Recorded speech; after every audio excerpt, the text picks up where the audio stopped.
இந்த போலீஸ் அங்க ப்ரொடெக்ஷன் கொடுத்திருந்தா அந்த பொண்ணு பாதிக்கப்பட்டிருக்க மாட்டாங்கல்ல. தமிழ்நாட்டுல குற்றத்திற்கு எதிராக குரல் எழுப்பும் போது குரல் வலை நெரிக்கப்படுகிறது என்றால் சர்வாதிகார ஆட்சியா நடக்கிறது என்று நான் கேட்கிறேன். നമസ്കാരം.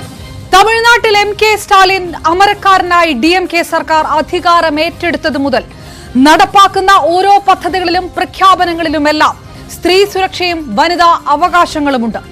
സൗജന്യ ബസ് യാത്ര മുതൽ സർക്കാരിന്റെ ഫ്ളാഗ്ഷിപ്പ് പദ്ധതിയായ മാസം തോറുമുള്ള 1000 രൂപ അലവൻസും മാത്രമല്ല സ്റ്റാലിൻ ഉറപ്പു പറയുന്ന സ്ത്രീ സുരക്ഷ. പക്ഷേ 43 മാസമായി സ്ത്രീകൾക്കെതിരെ തമിഴ്നാട്ടിൽ രജിസ്റ്റർ ചെയ്യുന്ന കേസുകളുടെ എണ്ണം പേടിപ്പിക്കുന്ന വിധമാണെന്ന് പറയുന്നവരിൽ DMKയുടെ എല്ലാ രാഷ്ട്രീയ എതിരാളികളുമുണ്ട്. AIDMK മുതൽ BJP തൊട്ട് വിജയ് വരെ DMKയെ സ്ത്രീവിരുദ്ധ സർക്കാർ എന്ന് ആരോപിക്കുന്നു. അതിനിടയിൽ അണ്ണാ യൂണിവേഴ്സിറ്റി ക്യാമ്പസിൽ പെൺകുട്ടി പീഡനത്തിനിരയായ സംഭവത്തിൽ പിടിയിലായ പ്രതി DMK പ്രവർത്തകനാണെന്ന ആരോപണത്തിൽ ചെന്നൈയിൽ പ്രതിഷേധം ഇപ്പോൾ ആളിക്കത്തുകയാണ്. മയക്കുമരുന്ന് ലോബിയും ഗുണ്ടകളും വിളയാടുമ്പോൾ സ്റ്റാലിൻ സർക്കാർ നോക്കുകുത്തിയെന്ന് ആരോപിക്കുന്നതിൽ അർത്ഥമുണ്ടോ? തമിഴ്നാട്ടിൽ സ്ത്രീകൾക്കെതിരെ അതിക്രമം കൂടുകയാണ്. പരിശോധിക്കുന്നു പ്രൈം ഡിബേറ്റ്. സ്വാഗതം.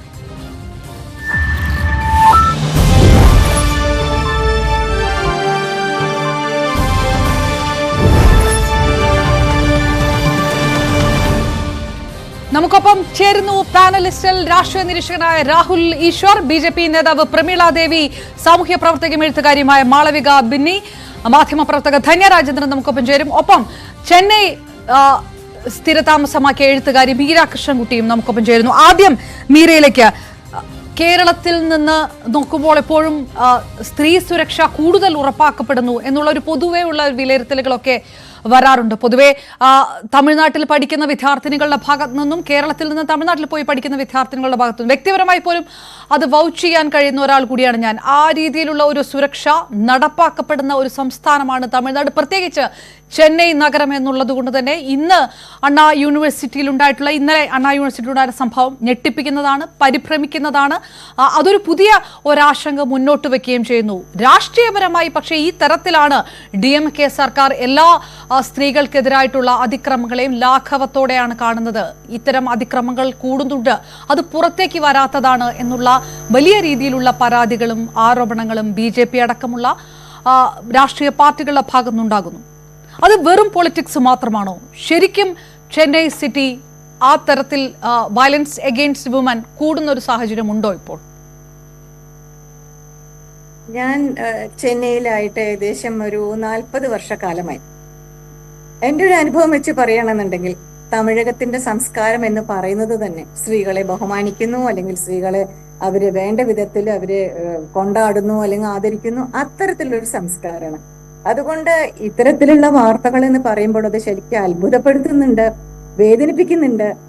അങ്ങനെ പൊതുവെ അങ്ങനെ കേൾക്കാറില്ല. ഇനി കേൾക്കാത്തതാണോ എന്ന് എനിക്ക് നിശ്ചയമില്ല. മറ്റൊരു കാര്യം എന്താണെന്ന് വെച്ചാൽ ചെന്നൈയുടെ സ്വഭാവം കുറേശ്ശെയായിട്ട് നഗരത്തിന്റെ സ്വഭാവം മാറി വരികയാണ്.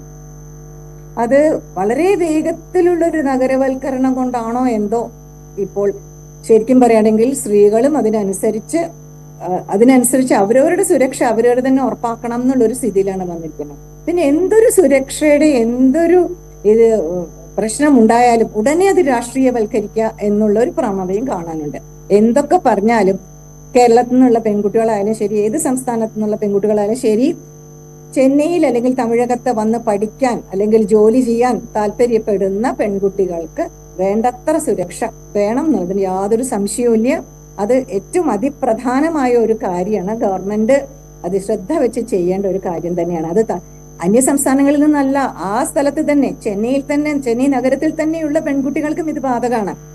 കുറച്ച് ദൂരെ പോയി പഠിക്കേണ്ടി വരിക, യാത്ര ചെയ്ത് പഠിക്കേണ്ടി വരിക, അല്ലെങ്കിൽ ജോലി ചെയ്യേണ്ടി വരിക. തീർച്ചയായിട്ടും സുരക്ഷ എന്ന് പറയുന്നത് വളരെ അതിപ്രധാനമായിട്ടുള്ള ഒരു നീഡ് ഓഫ് ദ ആർ തന്നെയാണ്, യാതൊരു സംശയവുമില്ല. മീരകൃഷ്ണൻകുട്ടി, ഒരു കാര്യം കൂടെ, ഇപ്പം ആ നഗരത്തിന്റെ സ്വഭാവം മാറി വരികയാണ് എന്ന് പറഞ്ഞതുകൊണ്ട് ചോദിക്കുകയാണ്. യൂണിവേഴ്സിറ്റിയുടെ അകത്താണ് ഇങ്ങനൊരു വിഷയം നടക്കുന്നത്. അതായത് രാത്രി സമയങ്ങളിൽ കുട്ടികൾ പ്രോജക്റ്റ് ഒക്കെ ചെയ്യാൻ വേണ്ടി പോകുന്ന ഒരു സ്ഥലം, വളരെ വിശ്വസിച്ച് പോകാൻ കഴിയുന്ന ഒരു ഇടം. അത് ആ നാട്ടുകാരെ മാത്രമല്ല, അവിടെ ഈ പറയുന്ന പഠിക്കാൻ എത്തുന്ന മറ്റു കുട്ടികളെ കൂടെ അവരുടെ കൂടി സേഫ്റ്റി ഉറപ്പ് വരുത്തുന്ന കാര്യമാണ്. അതായത് അത് പൂർണ്ണമായിട്ടും അത് യൂണിവേഴ്സിറ്റിയുടെ ബാധ്യതയാണ്, അത് സർക്കാരിന്റെ ബാധ്യതയാണ്. ഈ രാഷ്ട്രീയം ആരോപിക്കപ്പെടുന്നു എന്ന് പറയുമ്പോഴും ഇതിനകത്ത് പിടിയിലായിരിക്കുന്ന ഒരാൾ രാഷ്ട്രീയ രാഷ്ട്രീയ DMK-യുമായിട്ട് ബന്ധമുള്ള ഒരാളാണെന്ന് പറയുന്നു. വീഴ്ചയുണ്ടായിരിക്കുന്നത് ഈ ഭരിച്ചുകൊണ്ടിരിക്കുന്ന പാർട്ടിയുടേതാണ് എന്നുള്ള ആരോപണവും വരുന്നു. അതൊരു പക്ഷേ ഇനി അവിടെ പഠിക്കാൻ പോകുന്ന കുട്ടികൾ രാത്രി സമയങ്ങളിലൊക്കെ ഇത്തരം പ്രോജക്റ്റുകളിലും ലാബുകളിലും ഒക്കെ പോകേണ്ടി വരുന്ന കുട്ടികളെ സുരക്ഷ ആര് നോക്കും എന്നുള്ളതിലൊരു സംശയമുണ്ട്. അങ്ങനെ നഗരത്തിന്റെ സ്വഭാവം മാറി വരുന്നുണ്ട്. ഇതടക്കം അത്തരം അനുഭവങ്ങളുണ്ടോ? തീർച്ചയായും നഗരത്തിന്റെ സ്വഭാവം മാറുക എന്ന് പറഞ്ഞിട്ടുണ്ടെങ്കിൽ ഒരുപാട് ഫ്ലോട്ടിംഗ് പോപ്പുലേഷൻ വന്നു. ഇപ്പൊ പറഞ്ഞില്ലേ നേരത്തെ, വഴിയോരത്തെ ഒരു കച്ചവടക്കാരനാണ് ഇതിന് മുതിർന്നിരിക്കണത്. അപ്പൊ അവർക്ക് എന്തെങ്കിലും ഒരു പിന്തുണ കിട്ടാതെ അവർ ഇതിന് ഈ വക കാര്യങ്ങളിൽ ഇറങ്ങിത്തിരിക്കില്ല. പ്രത്യേകിച്ച് ഒരു ക്യാമ്പസിന്റെ ഉള്ളിൽ കടക്കണം എന്നുണ്ടെങ്കിൽ ഫെമിലിയാരിറ്റി ഉണ്ടായിട്ടുണ്ടാവണം, പലതവണ പോയിട്ടുള്ള ശീലം ഉണ്ടായിട്ടുണ്ടാവണം. അത്തരക്കാർക്ക് അതെങ്ങനെ കടക്കാം, എന്തൊക്കെയാണ് അവിടെ സ്വാഭാവികമായി എവിടെയൊക്കെ ആരൊക്കെ ഇരിക്കുന്നുണ്ടാവും എന്നുള്ള ഏകദേശ ചിത്രം അവരുടെ മനസ്സിലുണ്ടാവും. തീർച്ചയായും രാഷ്ട്രീയ കക്ഷികളുടെ ഒരു പിന്തുണ കിട്ടും എന്നുള്ള ഒരു ഉറപ്പെങ്കിലും അവർക്ക് ഉണ്ടാവും. രക്ഷപ്പെടാൻ പറ്റും. ഇപ്പൊ നടക്കുന്ന ഏത് അതിക്രമമായാലും രക്ഷപ്പെടാനുള്ള പഴുതുകൾ ജാസ്തിയാണ്. അതാണ് ഇവർക്ക് ഇത്രയും ഒരു ധൈര്യം ഇത്തരത്തിലുള്ള അതിക്രമങ്ങൾ ചെയ്യാൻ. ക്യാമ്പസിന്റെ ഉള്ളിൽ സുരക്ഷ എന്ന് പറയുന്നത്, അതിൽ വീഴ്ച വരുത്തുക എന്ന് പറയുന്നത് തീർച്ചയായിട്ടും അത് ഗവൺമെന്റിന്റെ അങ്ങേയറ്റത്തെ ഒരു വീഴ്ചയായിട്ട് തന്നെയാണ് ഞാൻ കാണുന്നത്. Okay, right. ഞാൻ തിരികെത്താം. ഇതിന്റെ ഒരു രാഷ്ട്രീയ വിഷയത്തിലേക്ക് കടക്കുന്നതിന് മുൻപ് മാളവിക പിന്നെ കൂടി നമുക്കൊപ്പം. ചെന്നൈ പരിചയമുള്ള ഒരു നഗരം കൂടിയാണല്ലോ, വളരെ സുരക്ഷിതമായിട്ട്. ഒരുപക്ഷെ രാത്രി സമയങ്ങളിൽ എത്തുമ്പോൾ കേരളത്തിലെ ഏതെങ്കിലും ഒരു നഗരത്തിൽ എത്തുന്നതിനേക്കാൾ കൂടുതൽ സുരക്ഷിതമായിട്ട് സഞ്ചരിക്കാൻ കഴിയുമെന്ന് വിശ്വസിക്കപ്പെടുന്ന ഒരു നഗരം. അതങ്ങനെ തന്നെ കേരളത്തിൽ ഇരുന്നു കൊണ്ട് തന്നെ അത് പറയാൻ ഒരുപക്ഷെ ഇവിടുത്തെ സ്ത്രീകൾക്ക് മടിയുണ്ടാവുകയില്ല. അങ്ങനെയുള്ള ഒരു നഗരത്തിൽ, അതൊരു യൂണിവേഴ്സിറ്റി ക്യാമ്പസിനകത്ത്, ഇവിടുത്തെ ഒരു യൂണിവേഴ്സിറ്റി ക്യാമ്പസിൽ സംഭവിക്കുകയില്ല എന്ന് നമുക്ക് പറയാൻ കഴിയില്ല. പക്ഷേ ഇപ്പോഴും അത്രയും സേഫ്റ്റി ഇവിടെ ഉണ്ട് എന്ന് ആലോചിക്കുമ്പോൾ ചെന്നൈയിൽ അത് നടന്നല്ലോ എന്ന് ആലോചിച്ച് ഞെട്ടുന്നൊരു സാഹചര്യമുണ്ട്. അത് ഈ കഴിഞ്ഞ കുറച്ച് വർഷങ്ങളായിട്ട് അവിടെ ലൈംഗികാതിക്രമ കേസുകൾ കൂടുന്നു എന്നുള്ളൊരു ആരോപണം ഒരു വശത്ത് കണക്കുകൾ എടുത്തുകൊണ്ടാണ് BJP മറ്റ് രാഷ്ട്രീയ പാർട്ടികളും പറയുന്നത്. അങ്ങനെ തോന്നുന്നുണ്ടോ ശ്രീമതി മാളവിക ബിന്നി? അങ്ങനെ ഒരു ചെന്നൈ എക്സെപ്ഷണലിസം ഒന്നും ഞാൻ ഇതിനകത്ത് കാണുന്നില്ല. ഈവൻ സ്റ്റാറ്റിസ്റ്റിക്കലി നമ്മൾ എടുത്ത് നോക്കിയാലും ചെന്നൈ ഇപ്പോഴും one of the safest cities ആണ് സ്ത്രീകൾക്ക് രാത്രി പോയി ഷോപ്പ് ചെയ്യാനും. ഈവൻ ചെന്നൈയിൽ രാത്രി താമസിച്ചുകൊണ്ടിരിക്കുന്ന സമയത്ത് വെളിയിൽ ഇറങ്ങി പച്ചക്കറി മേടിക്കാനും ഒക്കെ പറ്റുന്നത്. പലപ്പോഴും അണ്ടർ റിപ്പോർട്ടാജിന്റെ വലിയ പ്രശ്നം ഉണ്ടെന്ന് നമ്മൾ ആലോചിക്കണം. ഈ സ്റ്റാറ്റിസ്റ്റിക്സ് എടുത്ത് പറയുന്നവരോട് തിരിച്ചു ചോദിക്കാനുള്ളത്, ഈ BJP ഭരിക്കുന്ന അല്ലെങ്കിൽ മറ്റു പാർട്ടികൾ ഭരിക്കുന്ന സ്ഥലങ്ങളിൽ റേപ്പുകൾ റിപ്പോർട്ടഡ് ആകുന്നുണ്ടോ? രാത്രി സ്ത്രീകൾ വെളിയിലില്ലാത്തത് കൊണ്ട് റേപ്പുകൾ നടക്കാത്ത ഏതൊക്കെ സിറ്റുവേഷൻസ് ഉണ്ട്? ഇപ്പൊ കേരളത്തിനെ സംബന്ധിച്ച് നമ്മൾ കമ്പയർ ചെയ്ത് പറയുകയാണെങ്കിൽ നമ്മുടെ പല മെട്രോപൊളിറ്റൻ സിറ്റി എന്ന് നമ്മൾ വിളിക്കുന്ന സിറ്റികളിൽ പോലും, അല്ലെങ്കിൽ നമ്മൾ അർബൻ എന്ന് വിളിക്കുന്ന നഗരങ്ങളിൽ പോലും രാത്രിയിൽ ഒരു 8 മണി കഴിഞ്ഞ സ്ത്രീകളില്ല റോഡിൽ.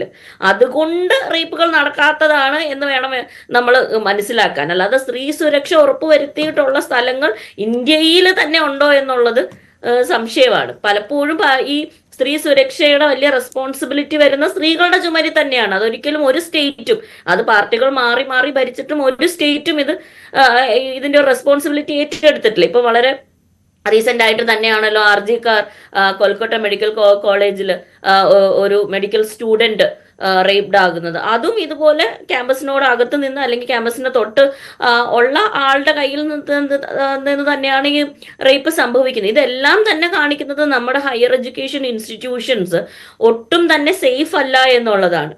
ഈ സേഫ്റ്റി ഇല്ലാത്തതിന് സ്ട്രക്ചറൽ ആയിട്ടുള്ള റീസൺസ് ഉണ്ട്. നമുക്കിത് പൊളിറ്റിസൈസ് ചെയ്യാൻ അല്ലെങ്കിൽ ഇത് പെട്ടെന്ന് രാഷ്ട്രീയവൽക്കരിക്കാൻ ഭയങ്കര ഇഷ്ടമാണ്. പക്ഷെ ഇതിന് സിസ്റ്റമിക് ആയിട്ടുള്ള വ്യവസ്ഥാപിതമായിട്ടുള്ള കാരണങ്ങൾ ഇതിനുണ്ട്. അവിടെയൊന്നും ICCകൾ സ്ട്രോങ് അല്ല, അവിടെ ജെൻഡർ സെൻസിറ്റൈസേഷൻ പ്രോപ്പറായിട്ട് നടത്തുന്നില്ല. ക്യാമ്പസുകളിൽ എത്ര സ്ഥലങ്ങളിൽ ലൈറ്റ് ഉണ്ട്. ഇപ്പൊ ഞാൻ JNUവിൽ പഠിച്ച ഒരാളാണ്. ഞങ്ങൾക്ക് രാത്രി 2 മണിക്കും 3 മണിക്കും ഒക്കെ ഞങ്ങളുടെ ലൈബ്രറിയിൽ പോകാനും വെളിയിലിറങ്ങി ചായ കുടിക്കാനും ഒക്കെ പറ്റുമായിരുന്നു. അവിടെ അവിടെ കൃത്യമായിട്ട് സ്റ്റുഡൻസ് ഉണ്ട് ക്യാമ്പസിൽ. ഈ 1 മണിക്കും 2 മണി, ഇതൊക്കെ ഞാൻ പറയുന്ന രാത്രി 1 മണി 2 മണിക്കൊക്കെ കുട്ടികളുണ്ട് അവിടെ. ഡിബേറ്റുകൾ നടക്കുന്നു, സെമിനാറുകൾ 11 മണിക്ക് തുടങ്ങുകയാണ് രാത്രി മെസ്സുകളിൽ. അപ്പൊ അങ്ങനെ ഒരു ലൈഫുള്ള സ്ഥലത്ത്, ക്യാമ്പസ് ലൈഫുള്ള, ലൈബ്രറി ലൈവ് ആയിട്ട് ഇരിക്കുന്ന, ചർച്ചകൾ നടക്കുന്ന ക്യാമ്പസുകൾ ഉണ്ടെങ്കിൽ ഇതുപോലുള്ള കാര്യം നടക്കില്ല. ഇതിൽ എനിക്ക് ഏറ്റവും ഉത്കണ്ഠ വരുന്ന കാര്യം, ഒന്നി വ്യവസ്ഥാപിതമായിട്ടുള്ള ഇത് കാരണങ്ങൾ ആരും ചർച്ച ചെയ്യുന്നില്ല. എന്തുകൊണ്ടാണ് റേപ്പുകൾ നടക്കുന്നതെന്നും എന്തുകൊണ്ടാണ് നമ്മുടെ പെൺകുട്ടികളുടെ ശരീരങ്ങളെ ഇത്ര തുച്ഛവൽക്കരിച്ച് കാണുന്നതെന്നും എന്നുള്ള ലാർജർ സിസ്റ്റമിക് ഇഷ്യൂ ആരും ചർച്ച ചെയ്യുന്നില്ല. എല്ലാവർക്കും റേപ്പ് ഒളിമ്പിക്സ് ആണ് ഇവിടെ നടക്കുന്നത്. ഇന്ന പാർട്ടിയിൽ ഭരിച്ചുകൊണ്ടിരുന്നപ്പോൾ ഇത്ര റേപ്പ് നടക്കുന്നു, മറ്റേ പാർട്ടി ഭരിച്ചുകൊണ്ടിരിക്കുമ്പോൾ ഇത്ര റേപ്പ് നടക്കുന്നു എന്ന് ഉള്ള രീതിയിലുള്ള ചർച്ചകൾ അല്ലാതെ നമുക്കിത് വ്യവസ്ഥാപിതമായിട്ട് അത് അനലൈസ് ചെയ്ത ഒരുപാട് പഠനങ്ങളുണ്ട്. ഇപ്പൊ ജസ്റ്റിസ് വർമ്മ കമ്മീഷൻ റിപ്പോർട്ടിൽ എത്ര അതിന്റെ പ്രൊവിഷൻസ് നമ്മൾ ഇംപ്ലിമെന്റ് ചെയ്തു എന്നുള്ളൊരു ചോദ്യം നമ്മുടെ മുന്നിലിരിക്കുകയാണ്. ഇതൊന്നും നോക്കുന്നില്ലേ? ഇതിനേക്കാളും വലിയൊരു ഇഷ്യൂ എനിക്ക് തോന്നിയത് ന്യൂസ് 8ന്റെ തന്നെ ഇംഗ്ലീഷ് പോർട്ടലിൽ ഞാൻ വായിച്ചതാണ്. ഈ അന്ന യൂണിവേഴ്സിറ്റി അധികൃതരോട് ചോദിച്ചപ്പം അവരുടെ റെസ്പോൺസ് ഇങ്ങനെയാണ്: CCTV ക്യാമറകൾ വർദ്ധിപ്പിക്കുകയും അതുപോലെ തന്നെ എക്സ് സർവീസ് പേഴ്സണലിനെ കൂടുതലായിട്ട് സെക്യൂരിറ്റി ഏൽപ്പിക്കുകയും അതുവഴി ക്യാമ്പസിൽ സുരക്ഷ കൊണ്ടുവരികയും ചെയ്യും. CCTV ക്യാമറകൾ കൊണ്ടുവരുന്ന വഴി ആരും ഇവിടെ സെക്യൂരിറ്റി നമുക്ക് ഒരിക്കലും ഉറപ്പുവരുത്താൻ കഴിയില്ല. അത് കുട്ടികളുടെ സ്വാതന്ത്ര്യത്തിൽ തന്നെയാണ് എടുത്തു മാറ്റുന്നത്. അത് അഡ്മിനിസ്ട്രേഷന് കുട്ടികളുടെ പുറത്തുള്ള കൺട്രോളിനെ കുറെ കൂടെ ദൃഢവൽക്കരിക്കാൻ അനുവദിക്കത്തുള്ളൂ. അല്ലാതെ ക്യാമ്പസിൽ നിങ്ങൾക്ക് സ്ത്രീകൾക്കും അവിടെയുള്ള പെൺകുട്ടികൾക്കും അവിടെ പഠിക്കുന്ന എല്ലാവർക്കും തന്നെ സുരക്ഷ വരുത്തണമെങ്കിൽ അത് ക്യാമ്പസ് സെൻസിറ്റൈസേഷനും ആ ക്യാമ്പസിന് ചുറ്റുമുള്ള മനുഷ്യരെ സെൻസിറ്റൈസ് ചെയ്യുന്നതിൽ വഴിയേ സാധ്യമാകുകയുള്ളൂ. അല്ലാതെ കൂടുതൽ കൺട്രോളോ സെക്യൂരിറ്റി മെഷേഴ്സ് കൊണ്ട് പറ്റില്ല. അന്ന് സ്ട്രീറ്റ് ലൈറ്റിങ്ങിന് ഒരു വലിയ ചുമതലയുണ്ട്, നൈറ്റ് ലൈഫിന് വലിയ ചുമതലയുണ്ട്, പിങ്ക് പോലീസിന് വലിയ ചുമതലയുണ്ട്. ഇത് എല്ലാ സ്റ്റേറ്റുകളിലും നടക്കേണ്ട കാര്യമാണ്. ഇങ്ങനെ ഒരു സ്റ്റേറ്റിൽ നടത്തി ആ സ്റ്റേറ്റിൽ മാത്രം ഭയങ്കര അരാജകത്വം എന്ന് പറയുന്നതിൽ വലിയ രാഷ്ട്രീയ ലക്ഷ്യങ്ങളുണ്ട്. അത് തുറന്നു കാട്ടുക തന്നെ ചെയ്യണം. ഇത് പറയുമ്പോൾ തന്നെ ഒരു കാര്യം കൂടെ എടുത്തു പറയേണ്ടതാണ്. നമുക്ക് പലപ്പോഴും ഈ മിഡിൽ ക്ലാസ് സ്ത്രീകൾക്കോ അല്ലെങ്കിൽ മിഡിൽ ക്ലാസ് പെൺകുട്ടികളുടെ എതിരെ വരുമ്പോഴാണ് റേപ്പ് ഒരു വലിയ കാര്യമായിട്ട് നമ്മൾ ന്യൂസ് സൈക്കിൾസിൽ പ്രൊജക്റ്റ് ചെയ്യുന്നത്. ഇവിടെ എത്രയോ ദളിത് പെൺകുട്ടികൾ റേപ്പ് ചെയ്യപ്പെടുന്നു. അപ്പോൾ ഒരു വലിയ വാർത്തയാകുന്നില്ല. ഇതേ BJP ഭരിച്ചുകൊണ്ടിരിക്കുന്ന സമയത്ത് ആണ് ഹത്രാസിലെ റേപ്പ് നടക്കുന്നത്. ഇന്ന് ആ ഫാമിലിക്ക് പ്രൊട്ടക്ഷൻ ആവശ്യമുള്ള രീതിയിലാണ് UP-യിൽ സിറ്റുവേഷൻ നിലനിൽക്കുന്നത്. അതുകൊണ്ട് പലപ്പോഴും നമ്മൾ ഈ ധന്യരാജേന്ദ്രൻ ഒരു ഇന്റർവ്യൂവിൽ പറയുകയുണ്ടായി, പലപ്പോഴും പല റേപ്പുകളുടെ ന്യൂസ് ന്യൂസ് സെന്ററിൽ വന്ന് കുമിഞ്ഞു കൊള്ളുമ്പോൾ അതിനകത്തിൽ നിന്ന് ഏത് റേപ്പ് ചൂസ് ചെയ്യണം എന്ന് ഉള്ള അങ്കലാപ്പ് മീഡിയ ഹൗസുകൾക്ക് വരാറുണ്ട്. അപ്പൊ പലപ്പോഴും ചൂസ് ചെയ്യപ്പെടുന്ന റേപ്പ് എന്ന് പറയുന്നത് മിഡിൽ ക്ലാസ്സോ അപ്പർ ക്ലാസ്സോ ആയിട്ടുള്ള ഒരു യുവതിയുടെ റേപ്പ് ആയിരിക്കും. അല്ലാതെ ലോവർ ഇൻകം വർക്കിംഗ് ക്ലാസ് ബാക്ക്ഗ്രൗണ്ടിൽ നിന്ന് വരുന്ന ഒരു യുവതിയുടെ റേപ്പോ അല്ലെങ്കിൽ ദളിതോ ബഹുജനോ ബാക്ക്ഗ്രൗണ്ടിൽ നിന്ന് വരുന്ന ഒരു യുവതിയുടെ റേപ്പോ നമ്മൾ ചർച്ച ചെയ്യുന്നില്ല. ആ ഒരു ലെവലിൽ റേപ്പ് നോർമലൈസ് ആയി. നമ്മളിതൊന്നും തീർച്ചയായിട്ടും ആ ഒരു പോയിന്റിൽ നിന്നുകൊണ്ട് ഞാൻ എന്റെ ഒരു പൊളിറ്റിക്കൽ സൈഡിലേക്ക് എടുക്കുമ്പോൾ രാഹുൽ ഈശ്വർ PMK അടക്കം BJP അടക്കം പറയുന്നത് 2021 തൊട്ട് 22 തൊട്ട് 2023 അത് 2024 അവസാനിക്കുന്ന സമയത്ത് 1000-ലധികം കേസുകളുടെ വർധന, സ്ത്രീകൾക്കെതിരെയുള്ള ലൈംഗിക അതിക്രമ കേസുകളുടെ വർധനവ് ഉണ്ടാകുന്നു എന്ന് പറയുന്നു. അതായത് രജിസ്റ്റർ ചെയ്യപ്പെടുന്ന കേസുകളുടെ എണ്ണം, കൂടുതൽ കേസുകൾ രജിസ്റ്റർ ചെയ്യപ്പെടുന്നു എന്ന് പറയുന്നു.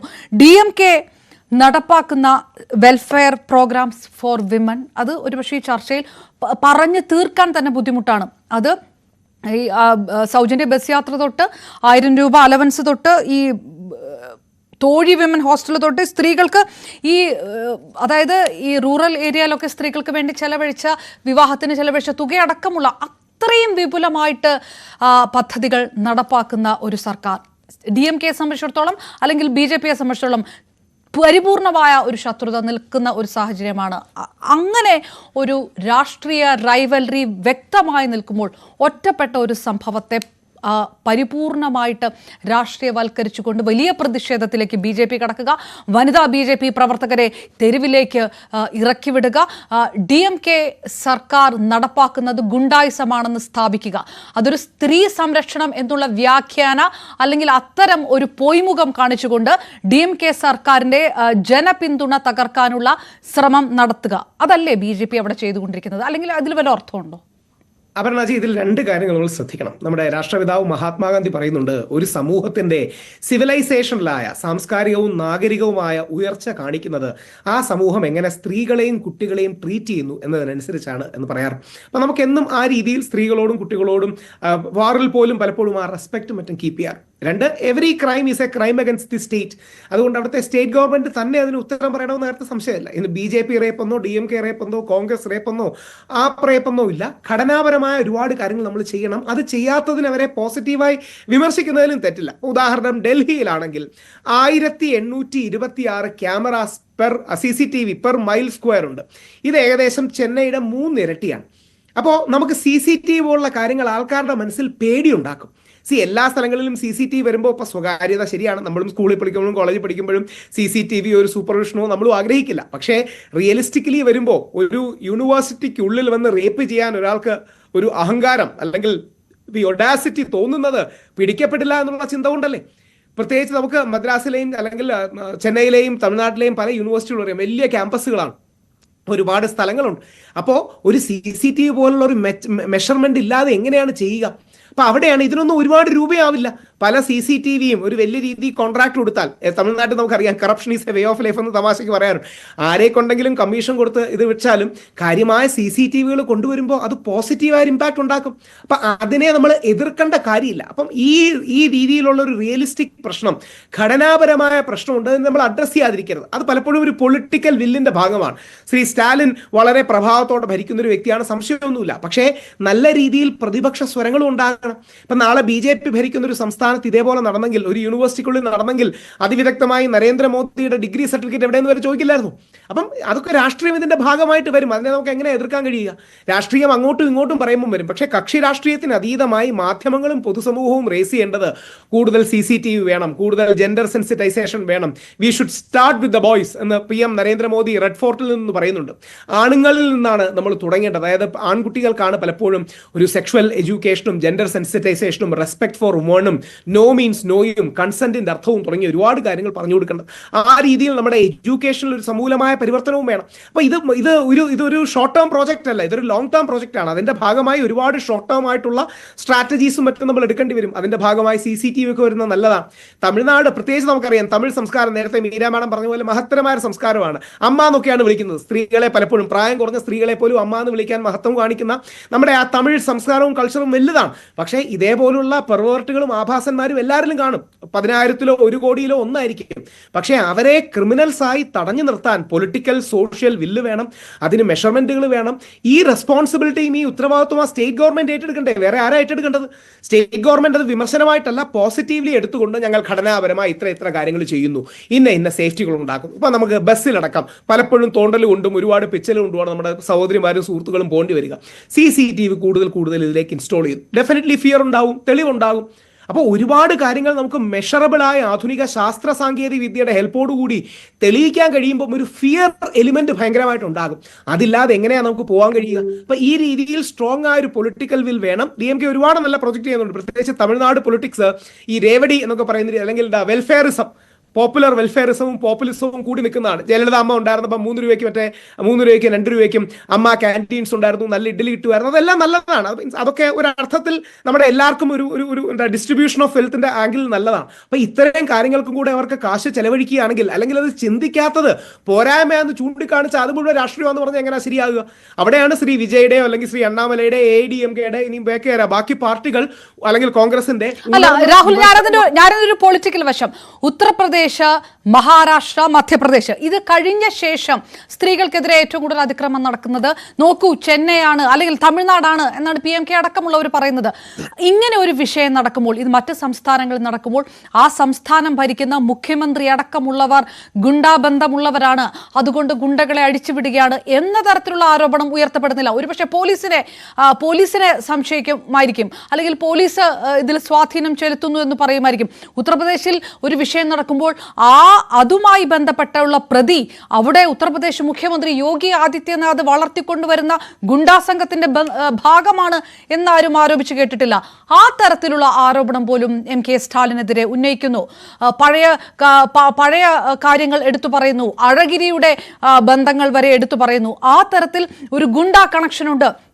അതുകൊണ്ട് സർക്കാരിനൊന്നും ചെയ്യാൻ കഴിയുന്നില്ല, നിലയ്ക്ക് നിർത്താൻ കഴിയുന്നില്ല. പരസ്യമായി ചെന്നൈ നഗരത്തിൽ നടന്ന ഈ സംഭവം അതൊരു വാർണിംഗ് ആണ്. സർക്കാരിന് മുകളിൽ ഒരു ലോബി ആ നഗരം ഭരിക്കുന്നുണ്ട് എന്നുള്ളതിന്റെ സൂചനയാണ് എന്നതടക്കം പറഞ്ഞിട്ടാണ് ഈ പ്രതിഷേധം നടത്തുന്നത്.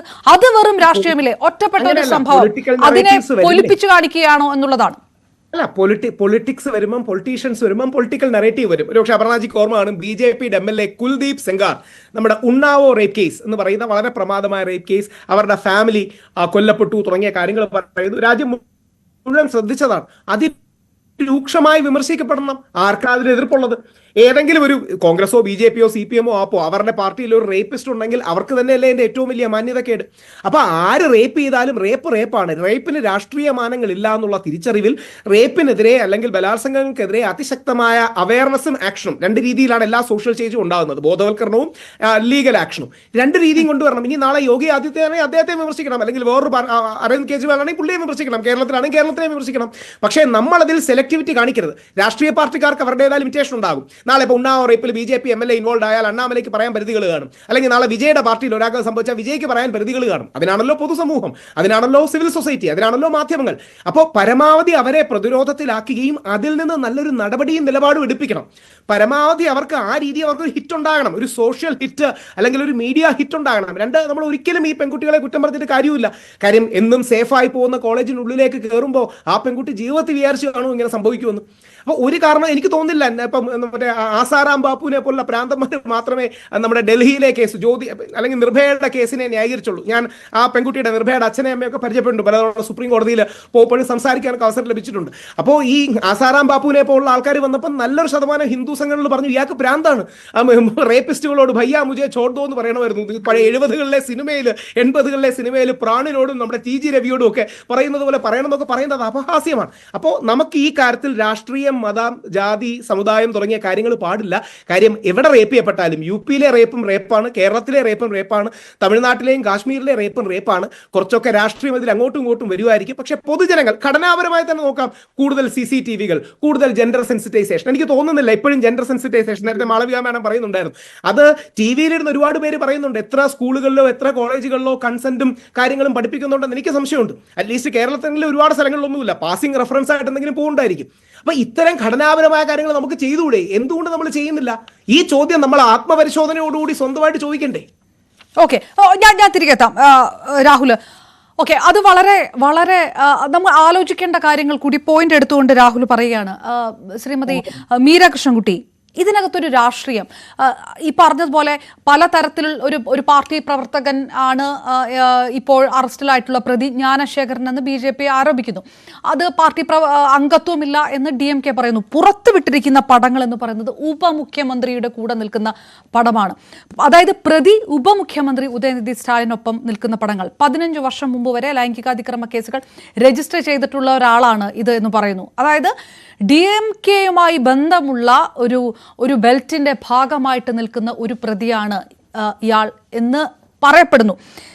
ഇതൊരു രാഷ്ട്രീയം മാത്രമാണ് എന്ന് കരുതുന്നുണ്ടോ? ഇനി ഒരുപക്ഷെ കേരളത്തിലാണെങ്കിൽ വളരെ ചെറിയ വിഷയങ്ങൾ പോലും പുറത്തേക്ക് വരുന്നു, അത് മീഡിയ റിപ്പോർട്ട് ചെയ്യുന്നു, ചർച്ചകൾ ഉണ്ടാകുന്നു. ഒരുപക്ഷെ ഈ ചർച്ചകൾക്കൊന്നും പരിഹാരം കാണണമെന്നില്ല, പക്ഷേ ഈ കാര്യങ്ങളെല്ലാം പുറത്തേക്ക് വരുന്നുണ്ട്. അത്രയും വിഷയങ്ങൾ പുറത്തേക്ക് വരുന്നില്ല. അവിടെ ഒരു സെൻസർഷിപ്പ്, ഒരു അപ്രഖ്യാപിത സെൻസർഷിപ്പ് അവിടെ നടക്കുന്നുണ്ട്. അങ്ങനെ കരുതുന്നുണ്ടോ? ഉണ്ടെങ്കിൽ അത് പറയാൻ ധൈര്യം കാണിക്കുമോ ശ്രീമതി മീര കൃഷ്ണൻകുട്ടി?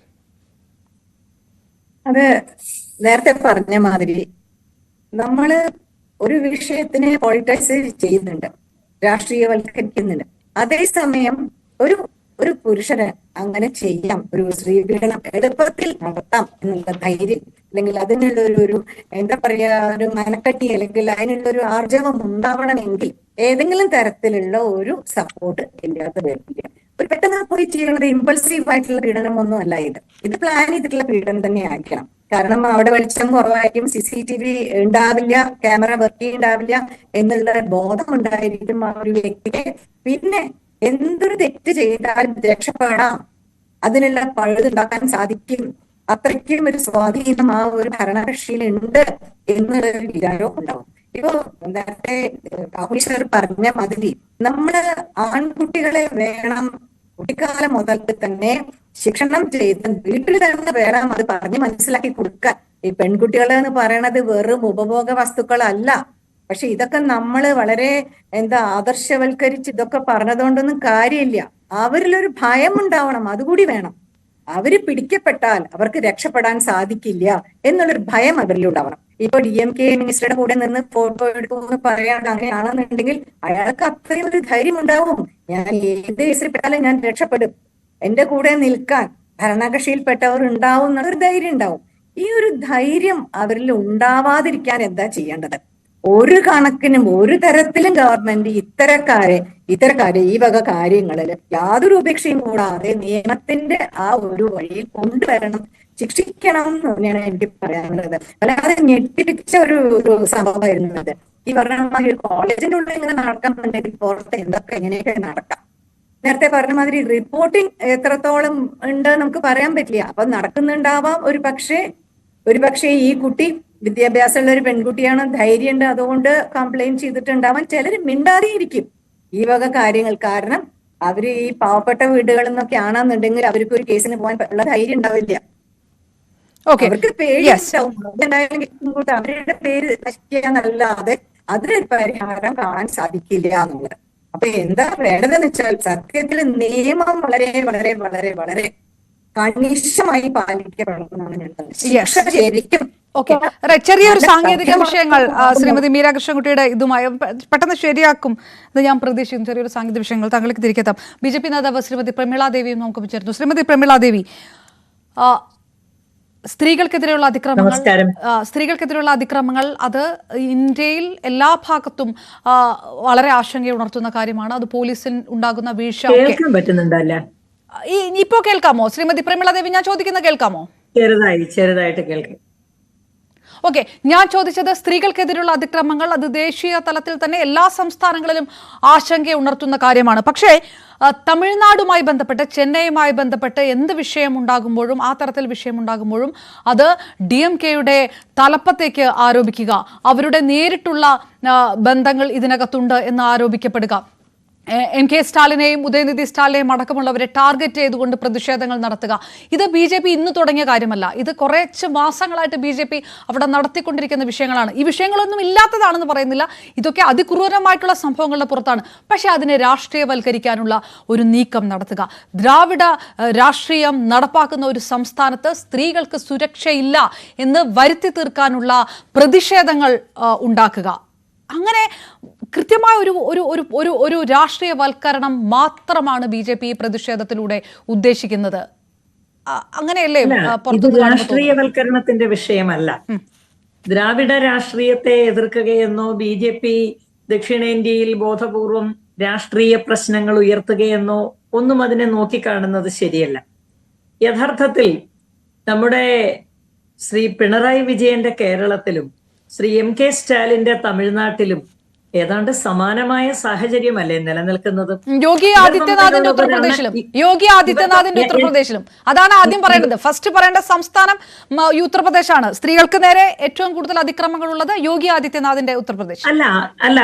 ഉത്തർപ്രദേശ് എത്ര കാലമായി അങ്ങനെയായിരുന്നു എന്ന് നിങ്ങൾക്ക് ഓർമ്മയുണ്ടാവുമെന്ന് ഞാൻ പ്രതീക്ഷിക്കുന്നു. ഉത്തർപ്രദേശ് 2014 ശേഷമല്ല ഇങ്ങനെയായത്.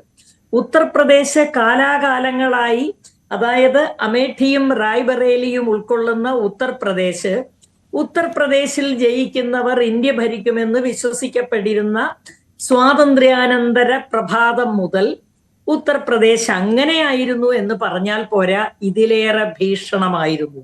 ഞാൻ ഉത്തർപ്രദേശിൽ ധാരാളം വ്യാപകമായി യാത്ര ചെയ്യുകയും പരിപാടികളിൽ പങ്കെടുക്കുകയും ചെയ്തിട്ടുള്ള ആളാണ്. 2014 ശേഷമല്ല, ഒരു കഴിഞ്ഞ 10-30 വർഷങ്ങളായിട്ട് എൻ്റെ അനുഭവത്തിൽ ഉത്തർപ്രദേശ് വളരെയേറെ മാറിയിട്ടുണ്ട്. പരിപൂർണമായി എന്നല്ല ഞാൻ പറയുന്നത്. ഉത്തർപ്രദേശിൽ ഒരു കാലത്ത് പട്ടാപ്പകൽ സ്ത്രീകൾക്ക് നടക്കാൻ ഭയമുണ്ടായിരുന്ന നഗരങ്ങളും ഗ്രാമങ്ങളും ഉണ്ടായിരുന്നു.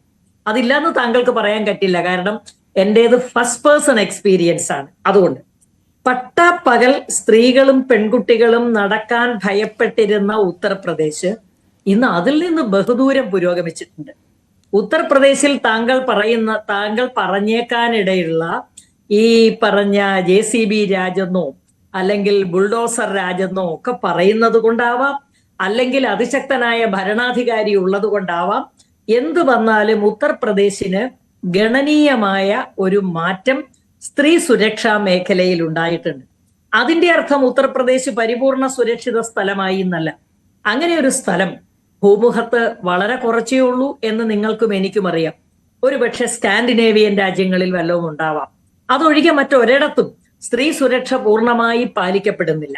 പക്ഷേ സ്ത്രീ സുരക്ഷയ്ക്ക് വിരുദ്ധമായ സംഭവങ്ങൾ ഉണ്ടാകുമ്പോൾ അവരൊക്കെ രാഷ്ട്രീയ നേതാക്കളുടെ ഉറ്റവരാണെങ്കിൽ അതിന് വലിയ ബുദ്ധിമുട്ടുണ്ടാകും, അതിന് വലിയ പ്രത്യാഘാതങ്ങൾ ഉണ്ടാകും. എനിക്ക് ചൂണ്ടിക്കാണിക്കാനുണ്ട് വാളയാർ സംഭവം.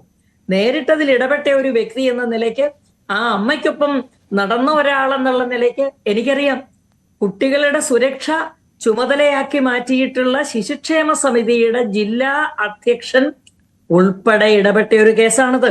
അദ്ദേഹം ആ പരിപാടിയുമായി, ഈ സംഭവവുമായി അദ്ദേഹത്തിന് ചില ബന്ധങ്ങളുണ്ട്. അപ്പോ അത് വരുന്നതിന്റെ അർത്ഥം എന്താണ്? ഭരണകൂടവും പ്രതികളും തമ്മിൽ ഒരു അവിശുദ്ധ ബന്ധം വിദൂരമെങ്കിലും പരോക്ഷമായെങ്കിലും നിലനിൽക്കുമ്പോൾ അതിന് വലിയ പ്രശ്നങ്ങളുണ്ട്. അല്ല ശരി, ഞാൻ ഇടപെടാണ്ടിരുന്നത് താങ്കൾ ശ്രീമതി പ്രമീള ദേവി അത് പറഞ്ഞു തീരട്ടെ എന്ന് വിചാരിച്ചത് കൊണ്ടാണ്. ഉത്തർപ്രദേശിലെ സ്ത്രീകൾക്കെതിരായിട്ടുള്ള, തീർച്ചയായിട്ടും ഉത്തർപ്രദേശിൽ സ്ത്രീകൾക്കെതിരായിട്ടുള്ള അതിക്രമത്തിന്റെ ലിസ്റ്റ് 2017 തൊട്ട് BJP സംസാരിക്കുന്നത് 2017 ശേഷമാണ്. അപ്പൊ 2017 ശേഷമുള്ള കണക്കെടുത്താൽ അതിപ്പോ 2022 എത്തിയപ്പോൾ അത് റെക്കോർഡായി. അതായത് 51 മിനിറ്റിൽ ഒരെണ്ണം വെച്ചിട്ട് ആ തരത്തിലാണ് സ്ത്രീകൾക്കെതിരെ ക്രൈം നടക്കുന്നത്. ഏറ്റവും പുതിയ കണക്കിൽ ഇങ്ങനെ അത് റെക്കോർഡാണ്. 14,887 അത് കിഡ്നാപ്പിങ്ങിലാണ് 2024 തീരുമ്പോൾ. ഡൗറി ഡെത്ത് 2,138, ഗാർഹിക പീഡനം 20,371, റേപ്പ് കേസ് 3,690, അത് രാജ്യത്ത് രണ്ടാമത്, രാജസ്ഥാന് ശേഷം. അങ്ങനെ മർഡർ, അതായത്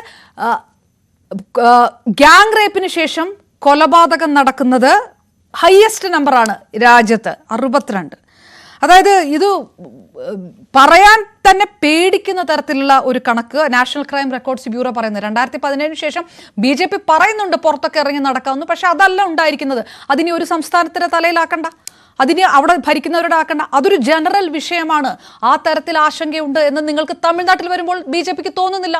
തമിഴ്നാട്ടിൽ നിങ്ങൾ ഈ 1, 2, 3, 4 വിഷയങ്ങൾ എടുത്തുകൊണ്ട് DMKയുടെ മുഖ്യമന്ത്രിയും ഉപമുഖ്യമന്ത്രിയും ഒക്കെ ഇത്തരം ബലാത്സംഗത്തിന് ചുക്കാൻ പിടിക്കുന്ന ഗുണ്ടാ സംഘങ്ങളെ വളർത്തുകയാണെന്ന് ആരോപിക്കും.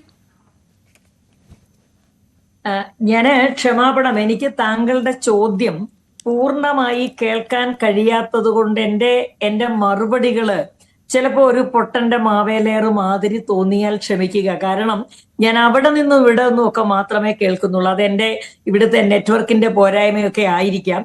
ഞാനൊരു മൊബൈൽ ഫോണിൽ സൂമിലാണ് ജോയിൻ ചെയ്തിരിക്കുന്നത്. അതിൻ്റെതായ അപര്യാപ്തതകളുകൊണ്ടായിരിക്കാം. ചോദിച്ച ചോദ്യത്തിനാണോ ഞാൻ ഉത്തരം പറയുന്നത് അതോ അരിയത്ര പയറഞ്ഞാഴി തരത്തിലാണോ എന്നെനിക്ക് കൃത്യമായി ഉറപ്പില്ല. എങ്കിലും ഞാൻ കേട്ടത് വെച്ചിട്ടുള്ള മറുപടി പറയുകയാണ്. ഉത്തർപ്രദേശില് ഇത്തരമുള്ള ദുരന്തങ്ങൾ, ഇത്തരമുള്ള പൈശാചികമായ പ്രവർത്തികൾ വർദ്ധിച്ചുകൊണ്ടേയിരിക്കുന്നു എന്ന് താങ്കൾ സൂചിപ്പിച്ചതുപോലെയാണ് എനിക്ക് തോന്നിയത്. അപ്പോ ഇത് യാഥാർത്ഥ്യമല്ലെന്നൊന്നും ഞാൻ പറയുന്നില്ല, ആയിരിക്കാം. പക്ഷേ അനുഭവത്തിന്റെ വെളിച്ചത്തിൽ പറയുമ്പോൾ, ഞാൻ BJP-ക്കാരിയാണെന്ന ബോർഡ് വെച്ചല്ലല്ലോ ഞാൻ അതുവഴി ഇറങ്ങി നടക്കുന്നത്. അല്ലെങ്കിൽ കോൺഗ്രസ് ഭരിച്ച കാലത്ത് ഞാൻ അവിടെ രാഷ്ട്രീയക്കാരിയെ അല്ലെന്ന ബോർഡ് വെച്ചും അല്ലല്ലോ നടന്നത്. ഞാൻ ഉൾപ്പെടുന്ന, വ്യത്യസ്തമായ പരിപാടികളിൽ പങ്കെടുക്കാൻ എത്തുന്ന ഞാൻ ഉൾപ്പെടുന്ന അനേകം സ്ത്രീകളുടെ അനുഭവമാണ് ഞാൻ.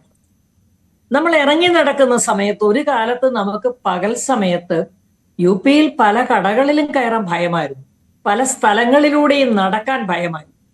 എത്ര മനോഹര കാഴ്ചകൾ ഉണ്ടെന്ന് പറഞ്ഞാലും, നല്ല ഭക്ഷണം കിട്ടുമെന്ന് പറഞ്ഞാലും നമുക്ക് അങ്ങോട്ട് പോവാൻ ധൈര്യം ഉണ്ടായിരുന്നില്ല.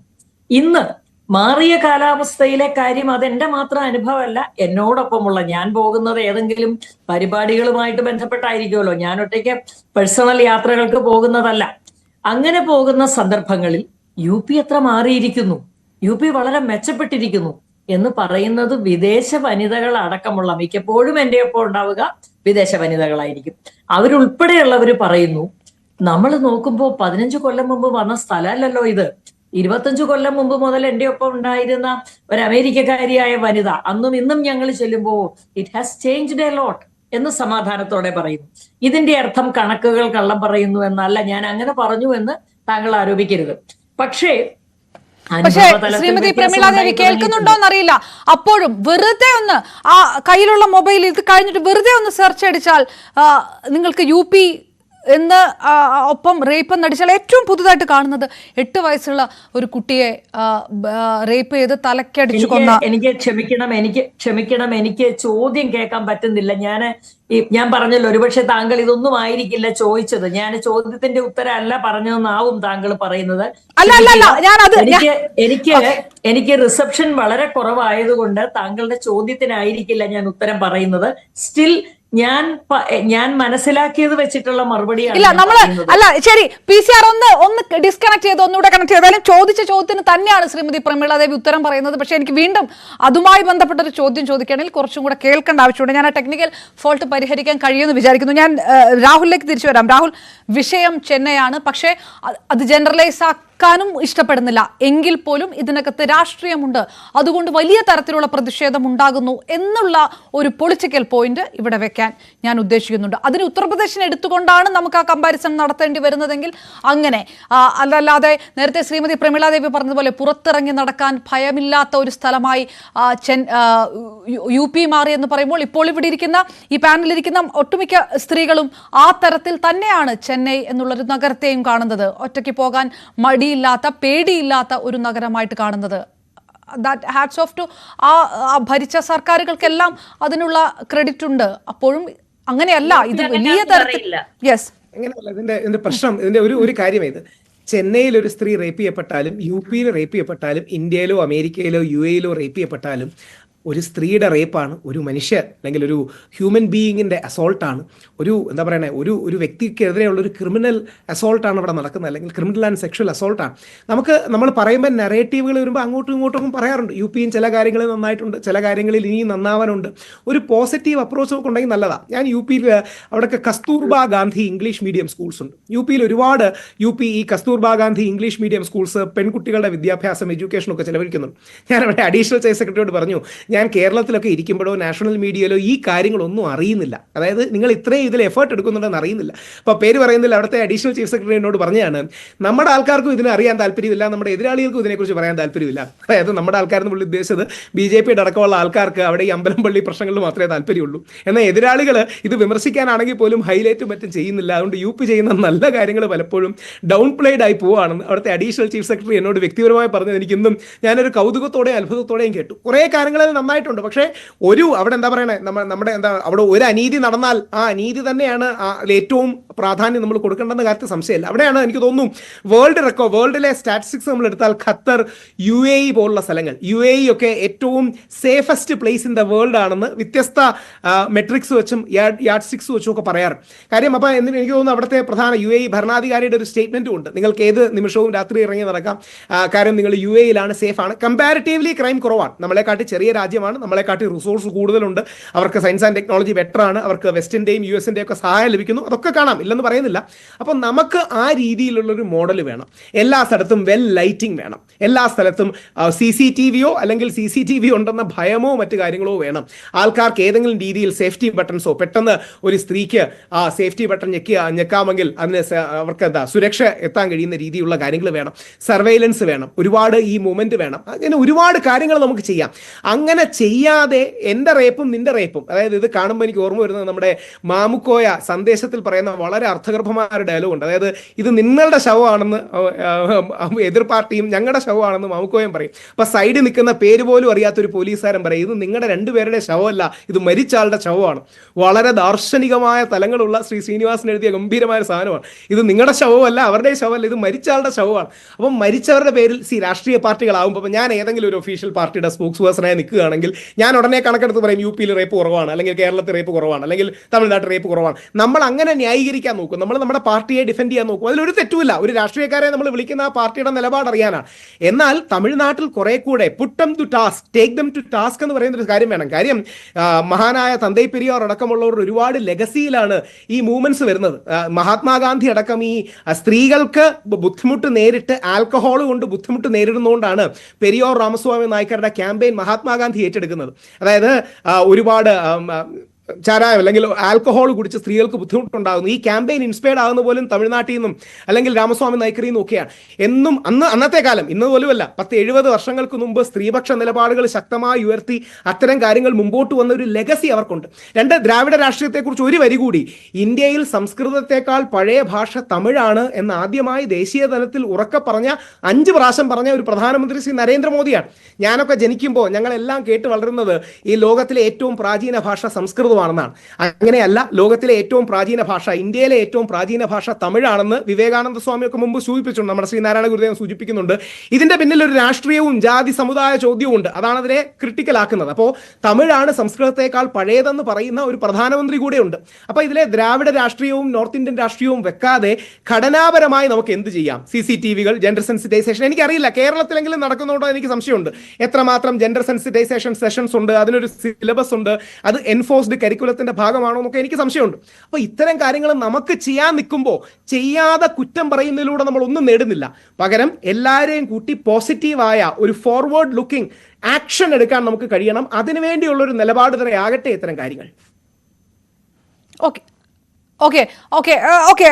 ഞാൻ രാഹുലിലേക്ക് വരാം. രാഹുൽ, ഈ അതിനു മുന്നും മാളവിക പിന്നി, ഈ തമിഴ്നാടിനെ സംബന്ധിച്ചിടത്തോളം അല്ലെങ്കിൽ ചെന്നൈയെ സംബന്ധിച്ചിടത്തോളം ഞാൻ രാഹുലിനോട് ചോദിക്കാൻ നിന്ന ചോദ്യത്തിന് മുമ്പ്, വളരെ സേഫ് ആയിട്ടുള്ള നഗരമായിട്ട്, ഇന്ത്യയിലെ 2ാമത്തെ ഏറ്റവും സേഫസ്റ്റ് നഗരമായിട്ടൊക്കെ തിരഞ്ഞെടുത്ത ഒരു സ്ഥലമാണ്. അപ്പോഴും ചെന്നൈയെ സംബന്ധിച്ചിടത്തോളം ഒറ്റപ്പെട്ട കുറേ വിഷയങ്ങൾ, ECR ഭാഗങ്ങളിൽ തന്നെ താമസിക്കാൻ കഴിയുകയില്ല, അങ്ങനെ കുറേ വിഷയങ്ങളൊക്കെ ഉണ്ട്.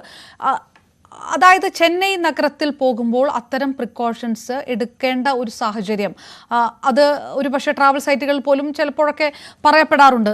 അതൊരു ജനറൽ ആയിട്ടുള്ള കാര്യമാണ്. അതല്ലാതെ നേരത്തെ പറഞ്ഞ പോലെ ഉത്തർപ്രദേശ് പോലെ ആ തരത്തിൽ ഒരു വൈഡ് റേഞ്ച് ആയിട്ടുള്ള അതിക്രമങ്ങൾ അവിടെ റിപ്പോർട്ട് ചെയ്യപ്പെടുന്നില്ല.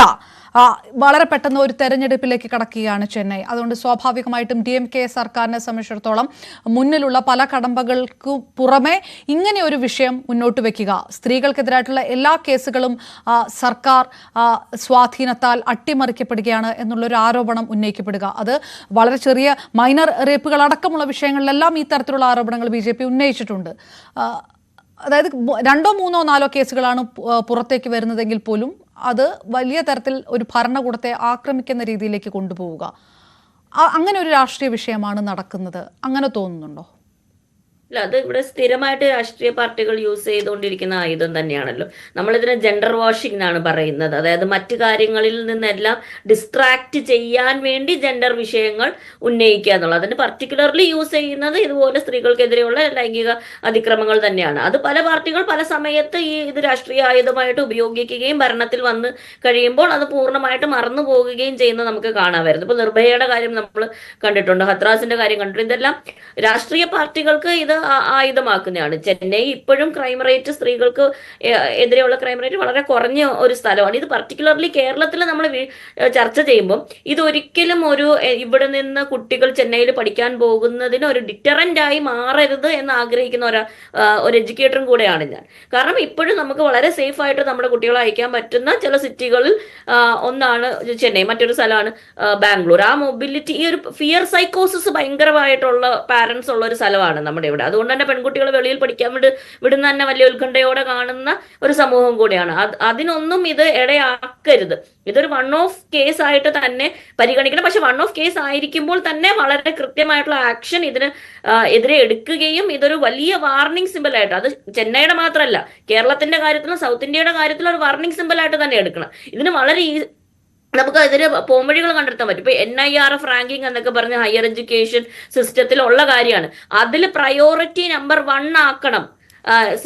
Safety for women on campus എന്ന് പറഞ്ഞത്. ഒരു വൈസ് ചാൻസലർ യൂണിവേഴ്സിറ്റിയുടെ വൈസ് ചാൻസലർ കസേരയിൽ ഒരാൾ ഇരിക്കുമ്പോൾ, അല്ലെങ്കിൽ ഒരു കോളേജിന്റെ പ്രിൻസിപ്പളായിട്ടോ കസേരയിൽ ഒരാൾ ഇരിക്കുമ്പോൾ അയാൾ ചെയ്യുന്ന ആദ്യത്തെ കാര്യമായിരിക്കണം അവിടെ വിമൻ സേഫ്റ്റി ഉണ്ടോ എന്ന് ഉറപ്പുവരുത്തുക. ഇങ്ങനെയുള്ള ഇൻസ്റ്റൻസസ് നടക്കുമ്പോൾ അപ്പോൾ തന്നെ ഫയർ ചെയ്യുന്ന അല്ലെങ്കിൽ അവരെ സാക്ക് ചെയ്യുന്ന എന്താണ് ഒരു പ്രീസിഡന്റ് സെറ്റ് ചെയ്യണം. സെറ്റ് ചെയ്ത് കഴിയുമ്പോൾ അടുത്ത ആൾ അവിടെ വരുമ്പോൾ അയാൾ ഓർക്കും, ആദ്യം ഞാൻ ചെയ്യേണ്ടത് എൻ്റെ ക്യാമ്പസ് എന്ന് പറയുന്നത് സ്ത്രീകൾക്ക് സുരക്ഷിതമാണോ എന്ന് ഞാൻ ഉറപ്പ് വരുത്തണം എന്നുള്ളത്, അവിടെ ഒരു ICC ഉണ്ടോ എന്ന് ഉറപ്പ് വരുത്തണമെന്നുള്ളത്. ഈ NIRF റാങ്കിങ്ങിൽ ജെൻഡർ കരിക്കുലത്തിന്റെ ഭാഗമാകണം എന്ന് പറഞ്ഞിട്ടുണ്ട്. എന്നാൽ നമ്മുടെ എത്ര യൂണിവേഴ്സിറ്റികൾ അത് ചെയ്യുന്നുണ്ടെന്ന് നമ്മൾ അന്വേഷിക്കണം. ഇതൊക്കെ ചെയ്യാൻ പറ്റുന്ന ഇതൊന്നും ഭയങ്കര എഫേർട്ട് എടുക്കേണ്ടതോ മലമറിച്ച് കളയേണ്ട പണികളൊന്നും അല്ല. ഇത് വളരെ ഈസി ആയിട്ട് ചെയ്യാവുന്ന കാര്യങ്ങളാണ്. അത് പ്രയോറിറ്റി എങ്ങനെയാണ് സെറ്റ് ചെയ്യുന്നത്. ഇപ്പോൾ നമ്മൾ ഇന്ത്യയിലെ തന്നെ, പർട്ടിക്കുലർലി സൗത്ത് ഇന്ത്യയിലെ തന്നെ ഹയർ എഡ്യൂക്കേഷൻ ഇൻസ്റ്റിറ്റ്യൂഷൻ നിങ്ങൾ എടുത്തു നോക്കുകയാണെങ്കിൽ ഉപരിപഠനത്തിന്റെ കാര്യത്തിൽ 50% കൂടുതൽ സ്ത്രീകളാണ്. ഫെമിനൈസേഷൻ എന്ന് പറഞ്ഞൊരു പ്രോസസ്സിൽ കൂടെ കടന്നു പൊക്കോണ്ടിരിക്കുകയാണ്. അപ്പം കൂടുതൽ സ്ത്രീകൾ ഹയർ എഡ്യൂക്കേഷന് വരുന്നത് എത്ര നല്ല ഫിനോമിനയാണ് നമ്മൾ ആലോചിക്കണം. അങ്ങനെയുള്ള ഒരു സന്ദർഭത്തിൽ വളരെ കൃത്യമായിട്ട് വിമൻ സേഫ്റ്റി എൻഷുർ ചെയ്യാൻ പറ്റണം. അത് നമ്മുടെ ഒരു ഹ്യൂമൻ ഡെവലപ്മെന്റിന്റെ ഭാഗമാണ്. അത് സ്ത്രീകളുടെ മാത്രം കാര്യമല്ല. അത് സ്ത്രീകളുടെ മാത്രമായിട്ട് കാണുന്നത് നമ്മളൊരു പുരുഷാധിപത്യ സമൂഹത്തിൽ ജീവിക്കുന്നതുകൊണ്ടാണ്. അതിനോടൊപ്പം ചേർത്ത് പറയേണ്ടത്, പലപ്പോഴും ഇവിടെ നമ്മുടെ ചർച്ചയിൽ വരുന്നത് ആൾക്കാരെ ഭയപ്പെടുത്തിയല്ല റേപ്പിൽ നിന്ന് പിന്തിരിപ്പിക്കേണ്ടത്. ഇവിടെ അൺടച്ചബിലിറ്റി നിലനിന്ന സമയത്ത് ആൾക്കാരെ അടിച്ചു പിടിച്ചോ അല്ലല്ലോ അൺടച്ചബിലിറ്റി എന്ന് നമ്മൾ പുറകോട്ട് അത് തെറ്റാണ് എന്നുള്ളൊരു ബോധ്യം കൊണ്ടുവന്നാൽ എല്ലാ മനുഷ്യരും ഈക്വൽ ആണ് എന്നുള്ളൊരു ബോധ്യം വളരെ കൊച്ചു ക്ലാസ്സുകളിൽ തന്നെ, വീടുകളിൽ നിന്ന് തന്നെ നമ്മൾ പറഞ്ഞ ആ ഇക്വാലിറ്റിയുടെ ബേസിസിലാണ്. അല്ലാതെ കുറച്ച് സൈക്കോപാത്തുകൾ ഉണ്ടായിരിക്കും, റേപ്പിസ്റ്റ് മനോഭാവമുള്ള മനുഷ്യരുണ്ടായിരിക്കും. അവരെ എത്ര CCTV വെച്ചാലും വേറെ എന്തൊക്കെ ചെയ്താലും അവരുടെ സ്വഭാവം അവർ കാണിച്ചുകൊണ്ടേയിരിക്കും. അവർക്ക് മാത്രമേ ഈ ഭയത്തിന്റെ ലോജിക്ക് വർക്ക് ചെയ്യത്തുള്ളൂ. അല്ലാത്ത ഈ സൈക്കോസ് മാത്രമല്ല റേപ്പ് ചെയ്യുന്നത് നമ്മൾ ആലോചിക്കണം. അവസരം കിട്ടുമ്പോൾ പുരുഷാധിപത്യപരമായിട്ട് ചിന്തിക്കുന്ന ഒരാൾ റേപ്പ് ടെൻഡൻസി വരുന്നത് അയാൾക്ക് ബാക്കി എല്ലാ ഫെസിലിറ്റേഷൻസും ഇവിടെ നമ്മുടെ പുരുഷാധിപത്യ സമൂഹം, പോലീസ് ഉൾപ്പെടെ, നമ്മുടെ ഭരണഘടന ഉൾപ്പെടെ, നമ്മുടെ ലോ കൺവിക്ഷൻ റേറ്റ്, എത്ര റേപ്പ് കേസുകളിലാണ് കൺവിക്ഷൻ ഉണ്ടെന്ന് നോക്കിയാൽ വളരെ കുറവാണ് ഇന്ത്യയുടെ കാര്യത്തിൽ. ഇതെല്ലാം അയാളെ ഫെസിലിറ്റേറ്റ് ചെയ്യുന്നുണ്ട്. അയാളെ ഹെൽപ്പ് ചെയ്യാൻ നിൽക്കുന്ന ഒരു വലിയ ഭരണ സംവിധാനം തന്നെ നിലനിൽക്കുന്നുണ്ട്. ചെന്നൈയുടെ കാര്യത്തിലോ തമിഴ്നാടിന്റെ കാര്യത്തിലോ മാത്രമല്ല, ഇന്ത്യയുടെ സാമൂഹ്യ സാഹചര്യം അങ്ങനെ നിലനിൽക്കുന്നത് കൊണ്ടാണ്. ഇതിനെ എലിമിനേറ്റ് ചെയ്താൽ മാത്രമേ നമുക്ക് റേപ്പുകൾ ഇല്ലാതാക്കാൻ കഴിയുള്ളൂ. വിമൻ സേഫ്റ്റി എന്ന് പറയുന്നത് പ്രയോറിറ്റി നമ്പർ 1 ആകുന്ന ക്യാമ്പസുകൾ നമുക്ക് ഉണ്ടായാൽ മാത്രമേ അത് മാപ്പ് ചെയ്യണം, കൃത്യമായിട്ട് മാപ്പ് ചെയ്യണം. ഇന്ന് നമ്മൾ എഡ്യൂക്കേഷണൽ എക്സലൻസിന്റെ റേറ്റിംഗ് ഇടുന്നത് പോലെ നമ്മുടെ പത്രങ്ങളിലും നമ്മുടെ മാഗസീൻസിലും അത് റേറ്റ് ചെയ്യണം. അത് NIRF റാങ്കിങ്ങുമായിട്ട് അത് ബന്ധിപ്പിക്കണം. ഇതൊക്കെ ചെയ്യാൻ പറ്റുന്ന കാര്യങ്ങളാണ്.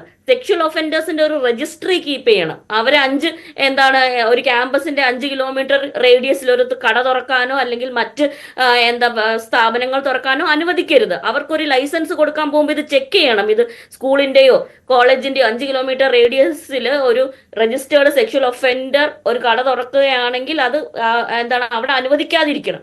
ഇങ്ങനെ വളരെ പ്രാക്ടിക്കൽ ആയിട്ടുള്ള സൊല്യൂഷൻ നമുക്ക് ചെയ്യാൻ പറ്റും. ഇത് 2 രീതിക്കും നടന്നാല് സെക്ഷൽ ഒഫൻഡേഴ്സിനെ മാർക്ക് ചെയ്യുന്ന വഴിയും at the same time systemic ആയിട്ടുള്ള ചേഞ്ചസ് കൊണ്ടുവരുന്ന വഴിയും മാത്രമേ നമുക്കൊരു ചേഞ്ച് വരുള്ളൂ. ഇതിനുള്ള പൊളിറ്റിക്കൽ വിൽ അത് ഏത് പാർട്ടി ആണെങ്കിലും, ഇപ്പൊ DMK ആണെങ്കിലും AIADMK ആണെങ്കിലും BJP ആണെങ്കിലും ഏത് പാർട്ടി ആണെങ്കിലും ആ പൊളിറ്റിക്കൽ വിൽ കാണിക്കണം. അത് നമ്മൾ ഇത് ചെന്നൈയിൽ നടന്നു, കേരളത്തിൽ ഇല്ലല്ലോ എന്ന് വിചാരിക്കില്ല. കേരളത്തിലെ എത്ര ക്യാമ്പസുകളിൽ ICCകൾ കറക്റ്റായിട്ട് വർക്ക് ചെയ്യുന്നുണ്ട്, എത്ര ക്യാമ്പസുകളിൽ 9 മണി കഴിഞ്ഞിട്ട് കൃത്യമായിട്ടുള്ള ലൈറ്റിംഗ് ഉണ്ട്, ലൈബ്രറികൾ രാത്രി മുഴുവൻ വർക്ക് ചെയ്യുന്നുണ്ടോ എന്നൊന്ന് ആലോചിച്ച് നോക്ക്. നമ്മുടെ പെൺകുട്ടികൾക്ക് ഇപ്പോഴും ലാബുകൾ രാത്രി ആക്സസ് ഇല്ല, അതുകൊണ്ട് അവരുടെ വർക്ക് സഫർ ചെയ്യാണ്.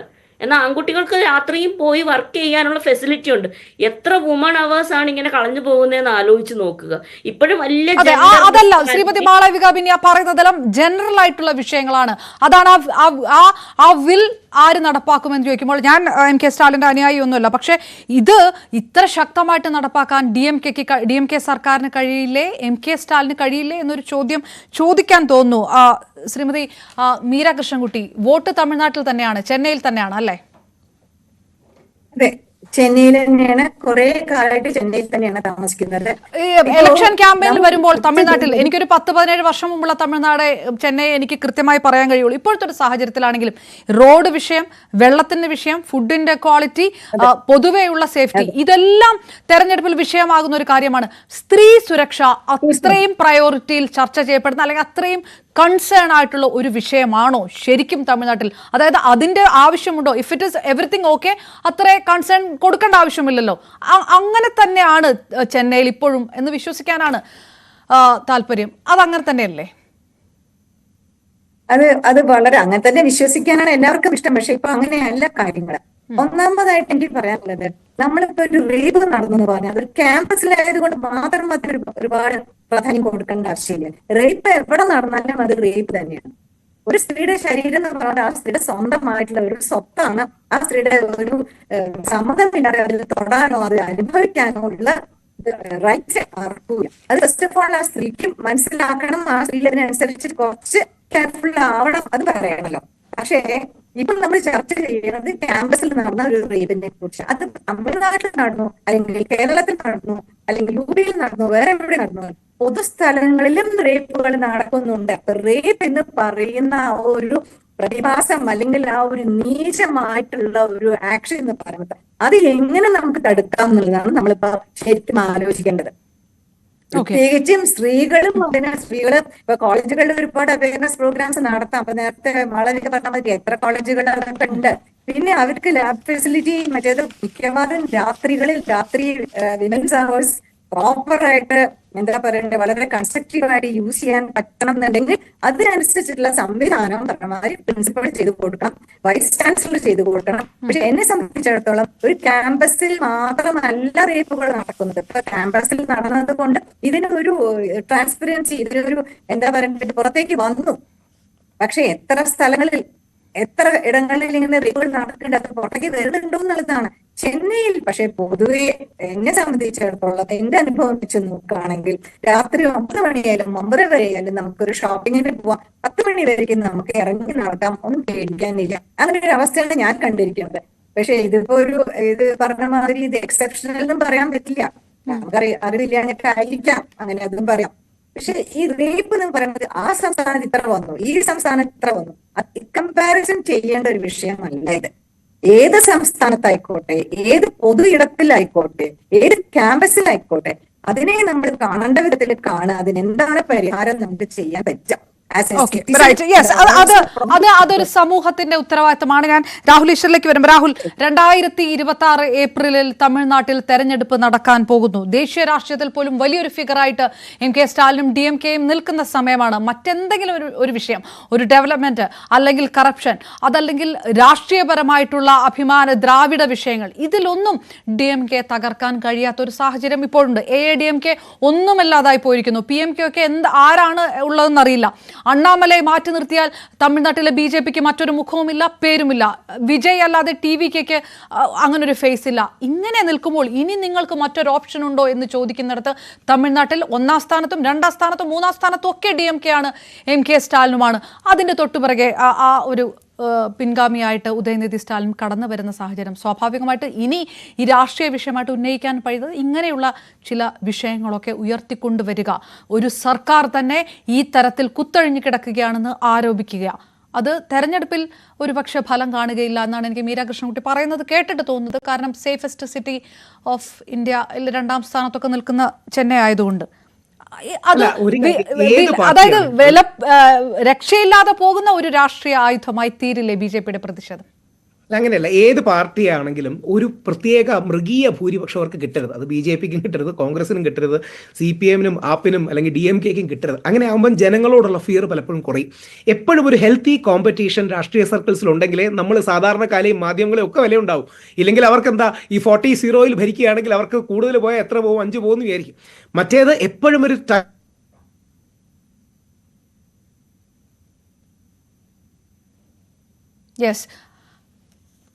മാളവിക ബെന്നി, ചില സാങ്കേതിക വിഷയങ്ങൾ രാഹുൽ ആ കറക്റ്റ് ഒരു പോയിന്റ് ആണ് പറഞ്ഞത്. രാഹുൽ കേൾക്കാം, ഫ്രീസായി പറഞ്ഞോളൂ. ഒരിക്കലും ഒരു വാക്യൂം ഉണ്ടാകരുത്. എപ്പോഴും ചോദ്യം ചെയ്യാൻ ആൾക്കാർ വേണം. ഏത് രാഷ്ട്രീയ പാർട്ടി ആണെങ്കിലും ശക്തമായി എതിർക്കാൻ വേണം. ഈ മൃഗീയ ഭൂരിപക്ഷം എന്ന് പറഞ്ഞൊരു പരിപാടി ഒരിക്കലും രാഷ്ട്രീയത്തിന് ഗുണം ചെയ്യില്ല. അപ്പൊ അങ്ങനെ അമസി നമുക്ക് എല്ലാം അറിഞ്ഞിരിക്കേണ്ട ഒരു കാര്യം, എല്ലാ രാഷ്ട്രീയ പാർട്ടിയുടെ നേതാക്കളും എല്ലാം കാർഡായിട്ടാണ് അവർ കാണുന്നത്. ജാതിയെയും മതത്തെയും രാഷ്ട്രീയത്തെയും സ്ത്രീ വിഷത്തെയും ഉള്ളിയുടെ വിലയും ഇതെല്ലാം അവർക്ക് കാർഡാണ്. അങ്ങനെ കാണാൻ പറ്റൂ. ഏത് രാഷ്ട്രീയക്കാരനും അങ്ങനെ കാണാൻ പറ്റൂ. ഈ കാർഡ് എടുത്ത് ഇതിനെ ഡിഫെൻഡ് ചെയ്യാം, ഈ കാർഡ് എടുത്ത് മറ്റേനെ ഡിഫെൻഡ് ചെയ്യാം, ഇവർ സംവരണം ഇത് പറയുമ്പോൾ ഞാൻ അത് പറയും. ഈ കാർഡുകളിലാണ് എല്ലാ രാഷ്ട്രീയക്കാരും, ഇന്ത്യയിൽ തന്നെയല്ല ലോകത്തിന് എല്ലാവർക്കും ഉള്ളത്. അതുകൊണ്ട് DMKക്കും ശ്രീ സ്റ്റാലിനുമെതിരെ ശക്തമായ വിമർശനം വരണം. ഇപ്പോൾ ഉദാഹരണം ഇന്ന് അണ്ണാമലൈ പറഞ്ഞിട്ടുണ്ട് ഞാൻ ചെരുപ്പിടില്ല എന്ന്. ഡ്രമാറ്റിക് ആണ്. BJPയുടെ കോർ കോൺസ്റ്റിറ്റ്യുവൻസിക്ക് അങ്ങനെ ഒരു ഡ്രമാറ്റിക് പോസ്റ്ററിംഗ് ഇഷ്ടമാണ്. ഞാൻ ഇനി DMK സർക്കാരിനെ ഇറക്കുന്നത് വരെ ചെരുപ്പിടില്ല. അപ്പൊ റിയലിസ്റ്റിക് ആണോ എന്ന് ചോദിച്ചാൽ വളരെ അൺറിയലിസ്റ്റിക് ആണ്. കാര്യം DMK സർക്കാരിനെ BJP ഇറക്കാനാണ് സാധ്യതയെങ്കിൽ ഒരു ദശാബ്ദമെങ്കിലും എടുക്കേണ്ടി വരും, അവരുടെ ഒരു വോട്ട് ഷെയറും മറ്റും നോക്കുകയാണെങ്കിൽ. പക്ഷേ അങ്ങനെ ഒരു ഡ്രമാറ്റിക് കാര്യങ്ങൾ ആൾക്കാർക്ക് ഇഷ്ടമാണ്. അപ്പം ശ്രീ വിജയ് വേണമെങ്കിൽ എനിക്ക് തോന്നുന്നു വിജയ് ഒരു മിതത്വത്തോടു കൂടിയാണ് സമീപനം എടുക്കുന്നത്. വിജയ്ക്കും വളരെ കാര്യങ്ങൾ ആളി കത്തിക്കായിരുന്നു. വരും ദിവസങ്ങൾ എങ്ങനെ വരുമെന്ന് അറിയില്ല.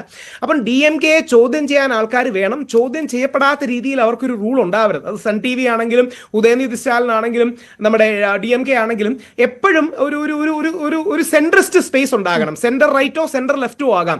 പകരം എക്സ്ട്രീമിലേക്ക് പോവുകയാണെങ്കിൽ എക്സ്ട്രീം ടെൻഡൻസീസ് വെളിയിൽ വരും. ഇപ്പം അവിടെ ADMKയും ക്ലോസ് ആണ് കോൺടെസ്റ്റ് എങ്കിൽ ഒരിക്കലും സനാതന ധർമ്മം ഡെങ്കു മലേറിയ ആണെന്ന് പക്ഷേ ഉദയനിധി സ്റ്റാലിൻ പറയില്ല. അല്ലെങ്കിൽ BJPക്ക് കുറെ കൂടെ ശക്തി ഉണ്ടെങ്കിൽ പറയില്ല. നേരെ തിരിച്ച് ഇതുപോലെ പെട്ടെന്നൊരു പ്രസ്ഥാനം ഓർത്തും പറഞ്ഞു എന്നേ ഉള്ളൂ.